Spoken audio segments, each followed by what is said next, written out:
So I'm Michael. I'm one of the team members together with Philip. It's very nice to be here. It's nice of the Faculty of Medicine at the University of Chiang Mai and Department of Surgery to host us. So I've been given the topic to talk about breast cancer screening. My background is being a surgeon. The other part of me, I'm an epidemiologist. It's not quite an epidemic, but it's sort of trying to understand how common things are and what are the determinants of how common they are. Right? So if you see a lot of cancer, how often does it happen and why does it happen? Now, I'm going to talk about screening. Now, screening is by far the most complicated topic within epidemiology and healthcare. It's intuitive that if we start looking for a disease and we find it earlier, the patients should do better, right? So why don't we screen for so many of our diseases? So before I start to talk a little bit about an evaluation of the Singapore breast cancer screening program, where we have some data to share, I just wanted to add just sort of a personal reflection about screening. Now, you may or may not know, but when we do select a disease to be screened for, it has to fulfill a number of criteria. So it has to be such that if I screen for it, I can find it earlier. But there are many diseases that we could potentially find earlier, but we don't screen for them. And in part that is due to the fact that even if I find it earlier, I'm not going to change the trajectory or the outcome of the disease. The second aspect is that the screening method has to be appropriate. So let's say that I wanted to screen for breast tumors using brain biopsies. Then most of you would say, that doesn't seem like a very suitable way to look for brain tumors, because I can't get a patient to undergo a brain biopsy, right? So for colorectal cancer, that has been an issue. It's difficult to get patients to do a colonoscopy, right? I mean, it's a way to find it earlier, but it's a difficult procedure to undergo. The next issue is the cost of that particular screening method. It has to be reasonably cheap, right? Not only does it have to be cheap, it has to be robust, it has to be easily acceptable. Now, putting all of these things together, if I find the disease, the healthcare has to be able to accommodate all of these ladies that have a positive finding on that test. So it puts a bit of a burden on your healthcare system. So I'm Swedish, and in Sweden we do have a substantial number of screening programs. But it does cost a lot of money. It does probably, I'm saying probably, reduce the probability of death. Because that is the main outcome of a screening program. So if I'm going to look for a disease, it ought to be deadly. If I screen for it, there should be less deaths. So in Singapore, there are a few screening programs. So I'll share some data about the Singapore breast cancer screening program. It's called BSS. Okay? Yeah. Next slide. So I put it together as sort of a bit of a background about screening. I'll talk a bit of the aims that were set up when they launched BSS, the breast cancer screening program in Singapore, the methods that we have used to evaluate it, because that is very difficult, and I'll tell you a bit more why, because it's so easy to make an erroneous or an incorrect conclusion. I'll show you the results, I'll add some discussion, and then a little bit, like Philip, I'll have some personal conclusions and recommendations about screening in Asia. Next slide. Okay, next. Okay, so Philip showed you some data about how breast cancer is increasing rapidly in Singapore. So here I'm adding on a few more years to Philip's slide, and you can see that for each subsequent 4-year period or 5-year period, the increase continues. So what we're looking at here is a true epidemic. Next slide. You can keep clicking, I think. Yeah? So for each subsequent period, it's becoming more common. Next. Right? So we have an increasing incidence. At the same time, Philip showed you that we are seeing less deaths. Next slide. And you can keep clicking. You're going to see that for each subsequent time period, the probability of death or the mortality is going down. Keep going. Yeah? 2 more. And 1 more. So the mortality is decreasing. So from a Singapore context, that is fantastic. We do see increasing incidence of a deadly disease, but we're seeing a decreased probability of it. So the pool of breast cancer survivors, they're going up. Now the question is, during this time period, Singapore started screening. So can we attribute all of this decrease in mortality to just a screening method? Next. Okay, 1 more. 1 more. Okay, so this is the background to screening. This is why we actually do screening in most countries. So this is an aggregation of a number of studies that did randomized controlled trials. The advantage of randomized controlled trials is that you remove selection mechanisms by flipping a coin. So if it was me and Philip, we flipped the coin. I may have gone for screening, he may not have gone for screening, and in this room it would be an even distribution of individuals who either had the intervention or didn't have the intervention. So this is called a forest plot. The solid line, the 1, will tell us, we have a pointer, let's see if I can do this. This solid line here, if we're on this side of the line, it indicates a benefit to screening in terms of risk of death. And if you're on the other side of the line, it would suggest that screening is actually harmful. Now, this diamond here is the summary estimate. Now, the summary estimate suggests that there is a 20% decreased risk of death if you go for screening. So far, very nice. And following all of these studies, some of them are Swedish, some of them are Canadian, some of them are from UK, and some of them are from the US. Breast cancer screening was launched worldwide. Next slide. Next. Yeah, so it's a 20% reduction. Yeah, next.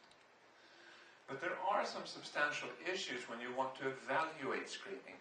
So let's say that, yes, we do have robust evidence that it helps, but what happens now when we roll out these programs into the population?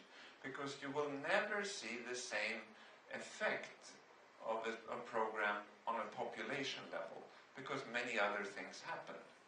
Next.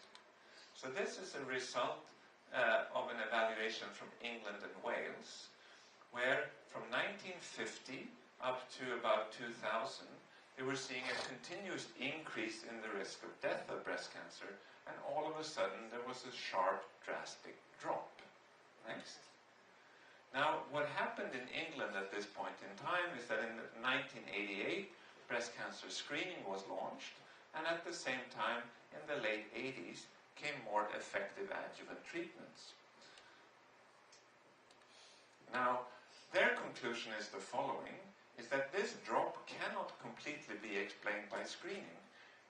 It has changes in treatment, and 1 more, but it was also a substantial improvement in the organization of healthcare. So today, when we did our ward rounds, we realized that the setup here of the breast unit is very similar to the one we have at NUH, is that it's not the individual doctor's decision that matters, it's a team effort. So you have multiple doctors putting their input into a case, and the same happened in the UK. So the sum effect of all of them results in decreased risk of death, not just breast cancer screening. Next. Now, there are some now very practical things to consider when you want to evaluate the screening program. There are 2 types of biases. So biases is a distortion of the truth. The first distortion of the truth is called length time bias. So what length time bias means is that things that are around for a very long time, you're more likely to find. So if you imagine the street outside, okay, so who are you most likely to see out there? Are you more likely to see pedestrians, bicyclists, motorcyclists, cars, tuk-tuk, or Ferraris? You'll see mostly pedestrians, right? Because they're just wandering around in the street, they're pedaling around, and you'll see them for a long time. The Ferraris, they're just going to go by very quickly. And the same has to do with cancers. So cancers that are very slow growing, they're easier to find because they spend a longer time in that organ. So if you imagine the lower 6 cases here that are very slow growing, they have an onset and then they are diagnosed. Onset and diagnosed. Right? And at some point in time you implement your screening test. That's your mammogram. At this point in time you're going to find 1, 2, 3, 4 of them. Right? They're slow growing, but you're finding them. Now the Ferraris, the quicker growing ones, they're just onset to diagnosis very quickly. So they are not likely to be picked up by screening. So the faster, rapidly growing, more aggressive cancers are less likely to be picked up by screening. So you're finding less of these cancers with poor outcome, but you're finding more cancers with good outcome in the screening program. Next slide. The second problem, the second distortion of the truth, is something called lead time bias. So I'll go through this. So at some hypothetical time, there is a first cancer cell that forms. At a later time point, it actually is theoretically detectable. If it continues to grow, it gives symptoms. That's a lump, so anyone could find it. And at some point in time, that cancer kills the individual. What we're trying to do with a screening test is we're trying to go from a symptomatic diagnosis to an earlier diagnosis by means of an asymptomatic test, but it would show up on the screening mammogram. Now what happens then is that this adds lead time between the clinical diagnosis and the earlier diagnosis. That's a good thing in general. Okay, next slide. But what we're trying to achieve is we're trying to postpone death. We're trying to move death from its original time point to a later time point. But what we're trying to evaluate is the survival time. But we have just arbitrarily moved this time from a clinical diagnosis to an earlier diagnosis. So we're observing the lady being alive for a while without having done any good. What we're trying to figure out is how much we actually move that time point backwards. Taking the two apart, almost impossible. Can only be done by a randomized trial. Okay? Next. More. So in Singapore, they observed the rates that Philip showed you. Rapidly increased cancer. There was randomized control evidence to suggest screening works, so Singapore reacted. They had to do something.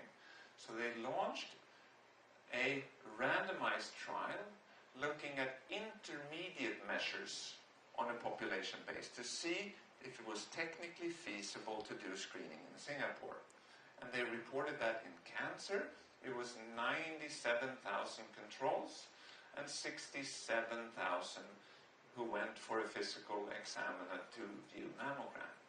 What they could report was that they saw good incidence of breast cancer, a stage distribution in the screening program, which was more favorable, their pathology was okay, their treatment was less severe.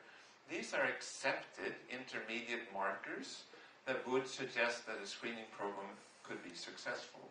Remember, they weren't able to show any reduction in mortality, but they figured good enough, let's launch BSS. Next. Next.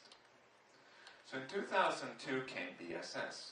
Now, our aim here was to assess breast cancer outcome by comparing, you can keep clicking, those who were not screened in 1993 to 2001. So that was a period in Singapore when there was no screening. And in a period from 2002 to 2010 where screening was actually being used. Next. We would have information if you were enrolled in the screening program or if you were not enrolled in the screening program. Next. And we aim to describe the screening behavior among women registered in BSS, which I think could be relevant for a Thai situation. Next. Okay, so it gets a little bit complicated, so I'll walk you through it. Next. So we have information about 210,000 women between 2002 to 2010. They were registered as having a mammogram within BSS. Next. Then we have 171,000 by the lettered invitation. It's a bit odd they're less, but it's contributed by walk-ins. Next. And then we have 24,000 breast cancers during this time period in Singapore. And the denominator here is about 5 million. Okay, next. So the total number of records that I'm going to show you is 243,000, plus minus. Yeah. Next. The statistical methods we used was chi-square test for univariate comparisons, something called a Poisson regression. It's just a way to handle multiple data at the same time to make apples and apples or oranges and oranges. And then we have a Cox proportional hazard modeling. That's a way to describe the risk of death. Okay, next. And you can keep going. Yeah, next. So the first thing we wanted to get an idea of, are women actually going for screening? So here we have a Rolls Royce, and I must say it's a Rolls Royce. The BSS program is sterling. It's really, the nuts and bolts are world class. Okay? Now, if we look at the women who actually showed up, it's somewhere between 5 to 8% of those eligible to go for screening. Is that a lot or a little? I would say it's a disastrous small number. Next. The self-reported mammograms, BSS or other, is about 40%. So that's done by surveys. When you ask women, have you ever done a mammogram? It's about 40%. Okay, next. In the UK, using the NHS, it's about 74%. Next. Australia, 50 to 60%. And in Sweden, somewhere between 2/3 and 80%. Now, if you compare this screening attendance with Singapore, you know we're in trouble. So we have a mechanism to screen which is world class, but our women aren't showing up. Okay, next. So this is what it looks like. Okay, so for those women that actually showed up, how many of them did 1 mammogram or all the way up to 9 mammograms? Remember, it's about 200,000 women. 100,000 of these women only had 1 mammogram. It's about somewhere about 35,000 to 40,000 that show up a year, pretty constant over time. Next. So of those that participated, 50% only had 1 mammogram, which means this really isn't a screening program. Because a screening program is to go for multiple tests. And the women only go for 1. Next. And the age range is about the same. Yeah, next. Okay. So let's look at factors. So that made us a bit concerned. What factors would actually explain women that show up for more than 1 mammogram? A screening program, you have to go for more than 1 test. Okay? Next. So we're now comparing those that went, characteristics of women that went for 2 versus 1 mammogram. Next. Okay. The first one was, do you actually have a job? Now, having a job, you're much more likely to go for more mammograms. So having no work, your probability of showing up for multiple mammograms is lower. Now, the Singapore pay model is always co-payment. There is never anything that is free. The screening programs that I showed you, the one in Sweden, doesn't cost anything. Even though it's in Singapore, it doesn't cost a lot. There is a sum you need to pay. Next. So lack of employment predicts for not showing up. Next. Your education. Next. The highly educated don't come and the poorly educated don't come. And we believe it's for two different reasons. The highly educated are more likely to go to their private gynae and have private screening outside. And the poorly educated, we believe, that they may not be showing up for educational reasons. Next. The encouraging bit was that women who had a history of breast or ovarian cancer, they did show up for screening. Yeah, next. Next. And symptomatic women didn't show up. And that's also a good thing, because if you show up as being symptomatic to BSS, you're referred to see either Philip or me in the hospital. Next. Next. Okay, continue. Okay, so what about the disease characteristics of those that come? Okay, if you remember that length time and lead time bias, we will see that those who are enrolled in BSS versus not enrolled in BSS have different presentations.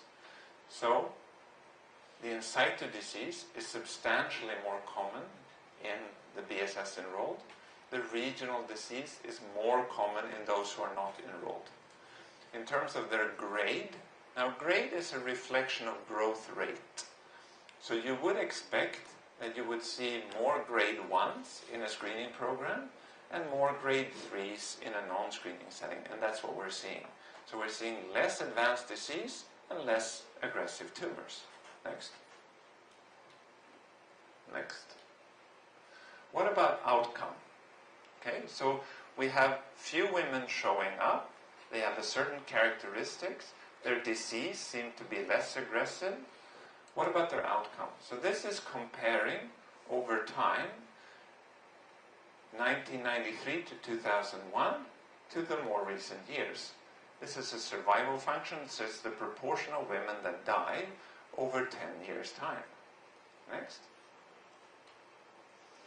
So the survival proportion in recent years, overall, it's all comers, is about 80%, while it was about 70% 10 years before. So being a Singapore patient, your survival now is pretty good, actually. Next. Okay, so, yeah. So if we now compare how you did, depending on if you were diagnosed localized disease, just a lump, regional disease, node positive, or distant disease, it's actually only those with distant disease that have had the most favorable outcome over time. Next. Yeah, next. And there's no significant reduction in relative risk to die for earlier cancer. So most of that survival benefit that you saw were the more advanced diseases. Next. One more. Okay, so now if we look at the probability of death depending on if you come not at all to BSS or if you come a lot, it seems like the more often you come, the better you do. So the green line here are those that came for 2 or more screens. There is no statistically significant difference between the two, but there seems to be a trend towards coming more often, you do better. Next. Yeah, next. Keep going. I can skip this. Next. So if we do a period comparison, next, the proportion of individuals that die, it's substantially less in the more recent years. Next. It's gone down by about 25%. And among the BSS enrolled, next. Now, a few things are quite striking here. Look at the proportion of deaths in the BSS enrolled versus the non-BSS enrolled. Only 6% of women that show up for screening die. While if they don't show up for screening, 18%. This created an anomaly that it was difficult to do an evaluation of BSS because the women that showed up, they just didn't die. They had a very, very good outcome. And this is a 10-year evaluation of the screening program. Next. So there's a 67% decrease. Yeah? Next. I think just can skip those whole slide.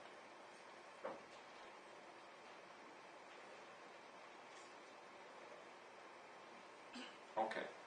So if we move on to the discussion, next. The data suggests the following. 1, the coverage is very low. 2, that within BSS, most women only have 1 mammogram. 3, that women who are diagnosed in BSS have very favorable outcome. 4, that there have been large improvements in mortality during the study period, but it's mostly attributed to treatment and health systems effect in Singapore. 5, yeah? So this is my personal recommendation and sort of reflection, that screening in Singapore needs a paradigm change. If we're going to prevent it, we need to do something else.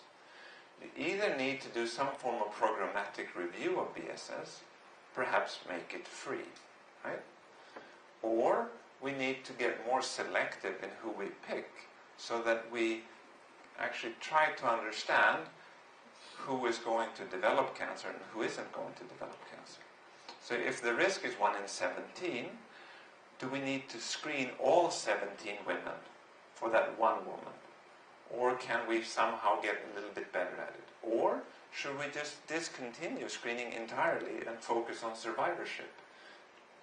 So if you do a programmatic review, it would have to be increase awareness, get better coverage, and address the disparities within it. If it's tailored screening, try to understand your lifetime estimates. You may need to do some simulations, which is possible. Or, if it's survivorship, just make sure that every single woman that goes through the healthcare system gets best possible care. Right? Next. And I think I'm actually going to stop there. So this is screening in Asia, not easy. Should we screen in Thailand? I would be happy, I think both Philip and I, to discuss what would be the most appropriate way to address trying to prevent breast cancer and reduce the mortality of breast cancer. I think we'll end there. Thank you.